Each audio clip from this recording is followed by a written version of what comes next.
Hey, you're welcome back to Project Management Demystified. My name is Michael. I'm a VP and a project management professional. You're welcome back to Project Management Demystified. Right, so this is episode 19 of our hypothetical project. So in episode 18, I spoke about Scaled Agile Framework and how one of the principles of Scaled Agile Framework, assuming variability and preserving options, can help when working in an agile way. And agile, okay, talking about agile, there's a Scrum framework that prescribe how teams can be agile and adopt the agile mindset, as we call it. But then SAFe comes in. That's the Scaled Agile framework, comes in to provide a framework for how organizations at enterprise level can adopt the agile framework. So Scaled Agile framework provides for opportunity for organizational agility. If you're trying to adopt the agile mindset or the agile way of working, Scrum intentionally isn't complete. That's the way the drafters, the founders wanted it to be, so that it's not too prescriptive. But Scaled Agile framework has come in to provide an opportunity or filling gaps for when organizations want to adopt the agile way of working.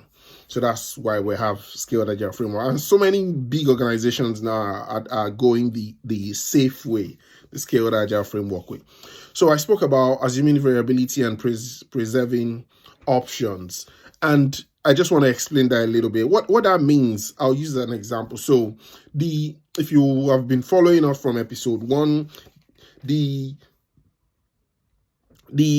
solution we're trying to provide is a psychological solution where we're saying we'll have a platform for customers, patients, clients to try to have an opportunity to see how their waiting period is going. So say, for instance, someone has a 3 months waiting period. So they are engaged throughout the journey. And we use the example of waiting for an Uber. So if you're waiting for an Uber, you're seeing the movement on your app.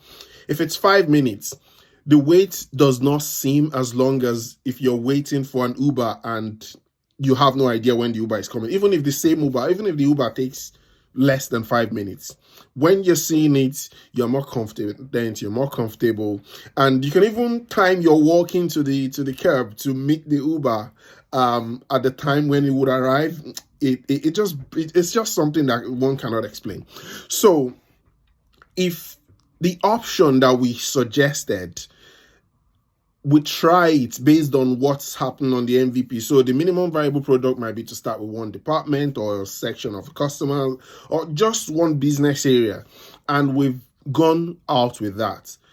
And that's actually going out with that rather than thoughts from meetings or people's suggestion. So going out to the real customers, rubber hitting the road. And we get feedback from real life customers. Then we could come back to say, depending on how it's working. So if it's not working as we expect it to be, we could go back to one of the other options that we spoke about in episode. I can't remember the episode now. So because we have preserved those options, we've not totally discarded them. We can go back to one of those options that we spoke about previously, because the option that we went for was not working as we expected to be. I hope that makes sense, assuming variability and preserving option. And just before I go, there's one, I think is the first principle in Scaled Agile framework, which is always take an economic view. Always take an economic view. And the reason I'm sharing this is because the reason that we will try to pivot or persevere. So pivoting means we're going back to one of the other options, or persevering means we're staying with this option and trying to see trying to keep it on course. Is one of our focus would be the economic view. So economic view, are we making money? are we getting the expected outcome from this solution that we've eventually gone with? Or are we going to get the expected outcome from the solution that we're pivoting to?